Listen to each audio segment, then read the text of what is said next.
Indian ആർമിയിൽ ജോലി ആഗ്രഹിക്കുന്നവർക്ക്, അതായത് ഇന്ത്യൻ ആർമീൻ്റെ ഭാഗമായി വർക്ക് ചെയ്യുന്ന ടെറിറ്റോറിയൽ ആർമിയിൽ ജോലി ആഗ്രഹിക്കുന്നവർക്ക് മുൻപൊരു നോട്ടിഫിക്കേഷൻ വന്ന കാര്യം നമ്മൾ അപ്ഡേറ്റ് ചെയ്തിട്ടുണ്ടായിരുന്നു. അതിനെക്കുറിച്ച് പറയുന്നതിന് മുൻപായിട്ട് നമ്മുടെ ആർമീൻ്റെ തന്നെ സോൾജർ നോട്ടിഫിക്കേഷൻ, അല്ലെങ്കിൽ അതിൻ്റെ ഓപ്പൺ റാലി, അതായത് 10th ബേസിലേക്ക് അപേക്ഷിക്കാൻ പറ്റുന്ന ഓപ്പൺ റാലി എന്നുണ്ടാകുമെന്ന് പലരും ഇതിൻ്റെ അടിയിൽ വന്ന് കമൻറ്റ് ചെയ്യാനുള്ള സാധ്യതയുണ്ട്. അതുകൊണ്ട് തുടക്കത്തിലേ പറയുകയാണ്, അതിൻ്റെ നോട്ടിഫിക്കേഷൻ എന്തായാലും ഈ വർഷം തന്നെ വരുമെന്നാണ് അറിയാൻ സാധിച്ചിട്ടുള്ളത്. നിങ്ങൾ പ്രാക്ടീസ് ചെയ്യുക.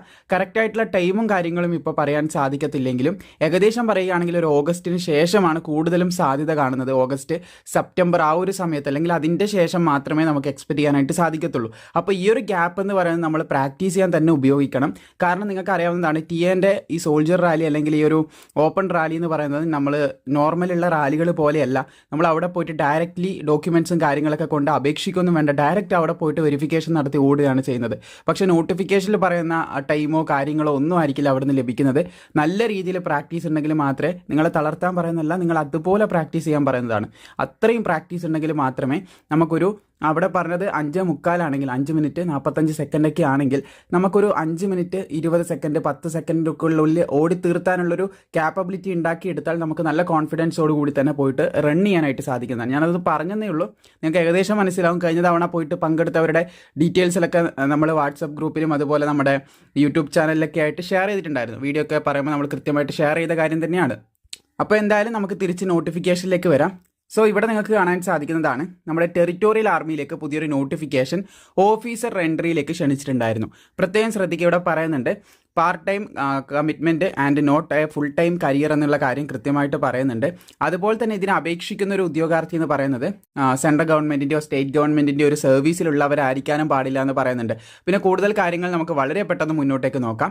അപ്പോൾ ഇവിടെ നിങ്ങൾക്ക് കാണാൻ സാധിക്കും, ഇതിൻ്റെ പരീക്ഷ നടക്കുന്നത് 20 ജൂലൈ 2025 അതുപോലെ തന്നെ 12 മെയ് 2025 മുതൽ 10 ജൂൺ 2025 വരെയാണ് നിങ്ങൾക്ക് അപേക്ഷിക്കാനുള്ള സമയമായിട്ട് തന്നിട്ടുള്ളത്.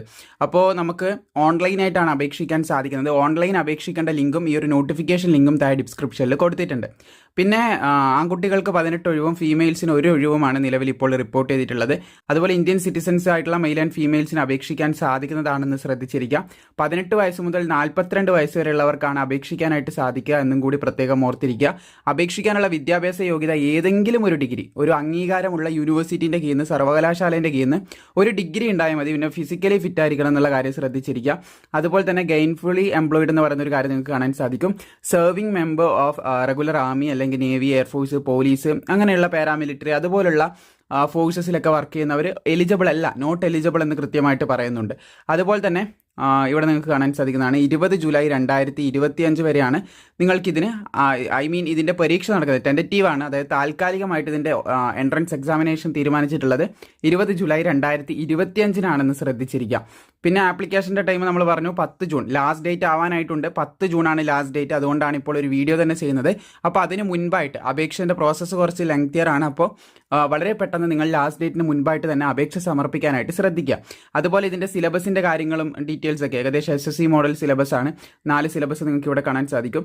അപ്പോൾ അതിൻ്റെ ക്വസ്റ്റ്യൻസ്, അതുപോലെ തന്നെ മാർക്ക്, ടോട്ടൽ 100 മാർക്കിൻ്റെ പരീക്ഷ, 100 ക്വസ്റ്റ്യന് 100 മാർക്ക് എന്ന രീതിയിലാണ് നടക്കുന്നത്. പിന്നെ റീസണിങ്ങിൽ വരുന്ന ക്വസ്റ്റ്യൻ, മാത്സിൽ വരുന്ന ക്വസ്റ്റ്യൻ, അങ്ങനെ ഓരോന്നായിട്ട് ഇവിടെ കൊടുത്തതായിട്ട് കാണാൻ സാധിക്കുന്നതാണ്. നിങ്ങൾക്ക് ഇവിടെ നോക്കിയിട്ട് ഇതിൻ്റെ സിലബസ് നോക്കി മനസ്സിലാക്കാം. ജനറൽ നോളജ്, ഇംഗ്ലീഷ്, ഇതൊക്കെ നോക്കി മനസ്സിലാക്കാനായിട്ട് സാധിക്കുന്നതാണ്.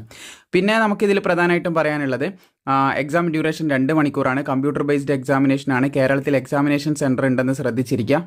പിന്നെ ഇതിൻ്റെ ഫീസിൻ്റെ കാര്യം കൂടി പറയാം. എല്ലാവരും 500 രൂപ ഫീസായിട്ട് അടക്കണം, അത് പ്രത്യേകം ശ്രദ്ധിച്ചിരിക്കുക. പിന്നെ അതുപോലെ തന്നെ നിങ്ങൾ എവിടെയെങ്കിലും വർക്ക് ചെയ്യുന്നൊരു പേഴ്സൺ ആയിരിക്കണം.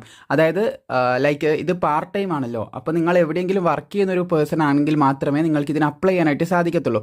ഇപ്പോൾ ഒരു സ്റ്റേറ്റ് ഗവൺമെൻറ്റിൻ്റെയോ സെൻട്രൽ ഗവൺമെൻറ്റിൻ്റെയോ ഫോഴ്സിലല്ലാതെ, അത് കൂടാതെ തന്നെ നിങ്ങൾ മറ്റേതെങ്കിലും പബ്ലിക് സെക്ടറിലോ അല്ലെങ്കിൽ ഇൻഡിവിജ്വലായിട്ടോ എന്തെങ്കിലും രീതിയിൽ നിങ്ങൾ വർക്ക് ചെയ്യുന്നുണ്ടെങ്കിൽ അത് നിർബന്ധമായിട്ടുണ്ടായിരിക്കണം. അതിൻ്റെ ഡീറ്റെയിൽസ് ഒക്കെ ഇതിന് അപേക്ഷിക്കുമ്പോൾ കൊടുക്കണം. അങ്ങനെ അല്ലെങ്കിൽ നിങ്ങൾക്ക് ഇതിന് അപേക്ഷിക്കാൻ സാധിക്കത്തില്ല. പ്ലസ് ഇതിൻ്റെ 500 രൂപ നിങ്ങൾ ഫീസായിട്ട് അടക്കേണ്ടതായിട്ടുണ്ടെന്ന് ശ്രദ്ധിച്ചിരിക്കുക. കാരണം ഇത് റെഗുലർ ആയിട്ടുള്ളൊരു ജോബല്ല, പാർട്ട് ടൈം ആയിട്ടാണ് വിളിച്ചിട്ടുള്ളത്. അത് നിങ്ങൾക്ക് മനസ്സിലാക്കാൻ സാധിക്കുന്നതാണ്. അപ്പോൾ ഓൺലൈനായിട്ട് അപേക്ഷിക്കാൻ സാധിക്കുന്നതാണ്. 10 ജൂണാണ് ലാസ്റ്റ് ഡേറ്റ് എന്ന് ശ്രദ്ധിച്ചിരിക്കുക.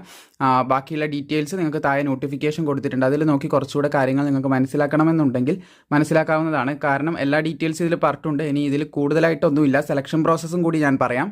നിങ്ങൾക്ക് പരീക്ഷ ഉണ്ടാവുമെന്ന് പറഞ്ഞിട്ടുണ്ടായിരുന്നു. പരീക്ഷ കഴിഞ്ഞാൽ നിങ്ങൾക്ക് SSB ഇൻ്റർവ്യൂവും കാര്യങ്ങളൊക്കെ ഉണ്ടാകുന്നതായിരിക്കും എന്നും കൂടി പ്രത്യേകം ശ്രദ്ധിച്ചിരിക്കുക. അതാണ് ഇതിൻ്റെ മെയിൻ സെലക്ഷനായിട്ട് പറയാനുള്ളത്. പിന്നെ ഇതിൻ്റെ സാലറി ലെഫ്റ്റനൻ്റ് ആയിട്ടായിരിക്കും നിങ്ങൾ പോസ്റ്റിംഗ് ആകാൻ പോകുന്നത്. ഇങ്ങനെയുള്ള ഒരു കാര്യങ്ങളാണ് ഇവിടെ കൊടുത്തിട്ടുള്ളത്. അപ്പോൾ നിങ്ങളുടെ അടുത്ത് പ്രധാനമായിട്ടും പറയാനുള്ളത് നിങ്ങളൊരു വർക്കിംഗ് പേഴ്സൺ ആയിരിക്കണം എന്നുള്ള കാര്യം ശ്രദ്ധിച്ചിരിക്കുക.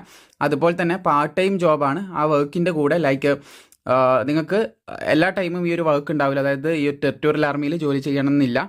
ഇത് പാർട്ട് ടൈം ആയിട്ടുള്ളതാണ്. ബാക്കിയുള്ള സമയത്ത് നിങ്ങൾക്ക് ചെയ്യാനാണ്. നിങ്ങൾ മറ്റൊരു എംപ്ലോയിഡ് ആയിട്ടുള്ള ഏതെങ്കിലും ഒരു സ്ഥാപനത്തിലോ അല്ലെങ്കിൽ എവിടെയെങ്കിലും നിങ്ങൾ ജോലി ചെയ്തിട്ടുണ്ടാവണം, ചെയ്തുകൊണ്ടിരിക്കുന്ന ഒരു വ്യക്തിയായിരിക്കണം.